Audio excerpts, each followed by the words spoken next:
안녕하세요. 재테크일는 준쌤입니다. 경남 창원시가 국토부를 방문해 의창구, 동읍, 북면의 투기과열지구 해제를 건의했다고 합니다. 국토부는 지난 12-17 대책에서 의창, 성산구 지역의 신축 및 재건축 대상 아파트를 중심으로 가격이 급격하게 상승하는 이상 현상을 보이자 국토부가 대산면을 제외한 의창구를 투기과열지구로 지정을 하였죠. 그리고 성산구는 조정 대상 지역으로 지정하였습니다. 그런데 창원시는 동읍, 북면의 아파트 가격이 하락하거나 분양 가격을 유지하는 점과 거래량이 많지 않은 지역 현황과 실정을 국토부에 설명하면서 해제를 적극적으로 건의를 하였죠. 또한 시 관계자는 투기과열지구 해제를 적극적으로 노력하겠다고 밝히기도 했습니다. 참나, 이전 창원시에서 조정대상 지역 지정을 먼저 건의할 때는 언제고 이제 와서 시민들 분노가 극에 달하니 눈치를 보며 해제해달라고 간곡하게 사정하는 것은 뭐 하자는 겁니까? 예? 도대체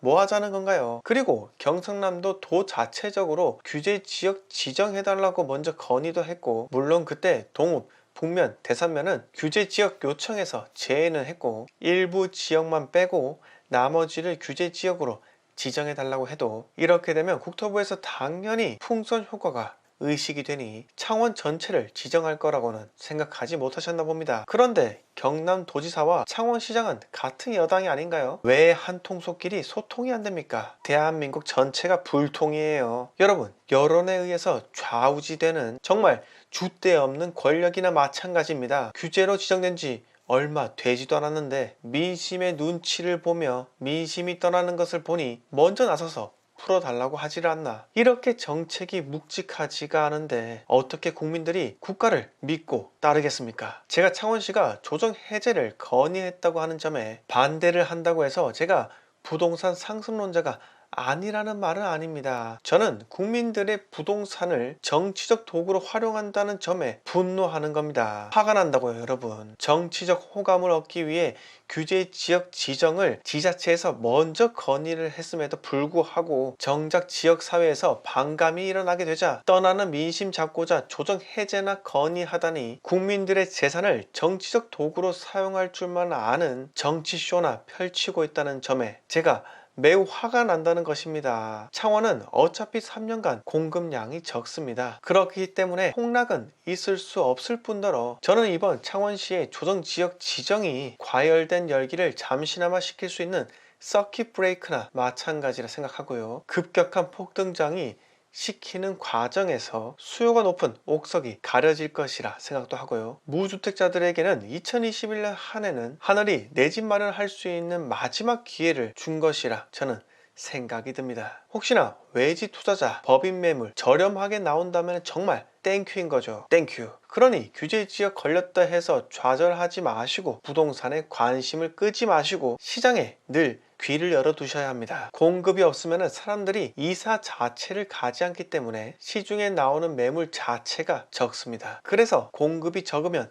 가격이 빠지지 않는 이유입니다. 창원에서 내 집 마련 꼭 성공하시기 바랍니다. 다음 이야기로 넘어가겠습니다. 자, 이번에는 여수, 순천, 광양, 여순광 지역에 대해서 이야기 드릴 겁니다. 지난 3년 동안 순천 40%, 광양 34%, 여수 32% 상승이 있었습니다. 여순광 지역에 투자해서 돈 번 사람 꽤 있습니다. 제 주위에도 있고요. 부동산 유튜브 채널 운영하시는 전문가 중에서도 상당수가 여순광 지역에 들어가셨죠. 그런데 저는 이미 차익 실현하고 나온 사람들은 당연히 잘하셨다고 생각을 하지만 아직 팔지 못한 뒤늦게 진입한 초보 투자자라면 지금 멘붕에 빠져 있을 겁니다. 자, 여수를 예로 들면 여수의 대장 지역은 웅천동인데 2019년 중순부터 투자자의 진입으로 상승하게 되면서 현재 40%나 상승하게 되었습니다. 2020년 하반기 실거래가는 1층 3억 후반도 있고요. 그 당시 1층을 제외한 다른 층들은 4억 초중반에 형성이 되어 있는데 지금 현재 호가는 5억 이상으로 올려놓았죠. 얼마 전 규제 지역 지정 전까지 매물이 빠르게 소화되면서 소유자들이 호가를 급속도로 높이 올려놓게 되었는데 저는 지금 현 시점에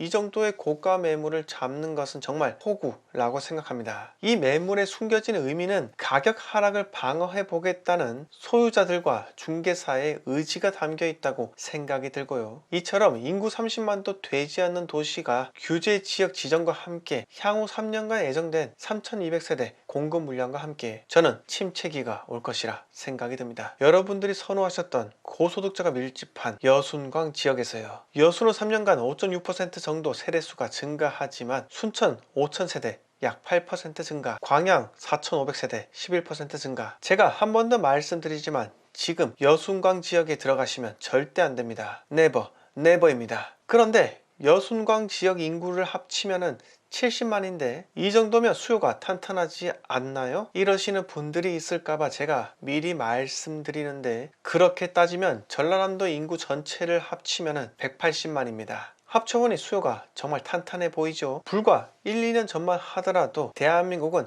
서울과 지방 이렇게 양극화가 진행되고 있었습니다. 하지만 오갈 데 없는 유동자금이 상당수가 생겨나게 되면서 지금은 서울과 광역시 대 지방 소도시 이렇게 양극화가 진행되고 있습니다. 그런데 여기서 규제로 인한 침체기가 온다면 인구 30만이 되지 않는 소도시는 견딜 수가 없게 됩니다. 폭풍 침체기라 들어보셨나요? 이런 지방 소도시가 정말 위험한 이유는 시 자체적으로 택지지구 조성을 통해 인구를 끊임없이 유입시키려고 하기 때문에 광양의 경우 도의동과 황금동처럼 신도시가 있습니다. 이렇게 소도시에서는 신도시 개발 정책과 함께 앞으로의 분위기는 규제와 입주 물량의 더블 임팩트로 침체기로 흘러갈 것이라 생각이 듭니다. 그렇다면 창원시처럼 조정 해제를 요청을 하겠죠. 그런데 신도시가 들어서면 개발 붐이 일어나기 때문에 부동산 경기가 좋아지지 않나요? 라고 하시는 초보분도 계실 겁니다. 그런데 겉으로 보이는 모습과 내부의 모습은 천지 차이입니다. 공급이 증가하면 조물주 할애비가 오더라도 하방 경직을 막아낼 수 없습니다. 여수, 순천, 광양 조심하셔야 합니다. 여러분 호구 잡히지 마세요. 하락론자들이 많이 이야기하는 외지인 투매, 법인 투매가 일어날 수 있는 지역이 바로 여, 순, 광 지역이라 생각합니다. 제발 이런 지역 투자는 금지라 다시 한번 말씀드립니다. 과거에 어땠는지, 어떤 전문가가 들어갔다, 이런 과거적 사실은 전혀 중요하지 않습니다. 저는 지금 현재 여순광 지역에 진입하는 것은 매우 위험하다는 것을 말씀드리는 것이고요. 제가 매수해도 괜찮다고 하는 지역과 매수하지 말아야 하는 지역을 동시에 말씀드리는 이유는 제가 하락론에 붙었다, 상승론에 붙었다 하는 박쥐 같은 존재가 아니라 정말 투자를 잘하기 위해서는 올바른 가치관과 기준을 명확하게 수립해야 한다고 제대로 된 투자 개념을 여러분들께 주입시켜 드리기 위해 이렇게 말씀을 드리니 하락론이든 상승론이든 배신자가 나왔다고는 생각하지 마셨으면 합니다. 자, 오늘 이야기 여기서 모두 마치겠습니다. 영상 마음에 드셨으면 구독과 좋아요 부탁드립니다.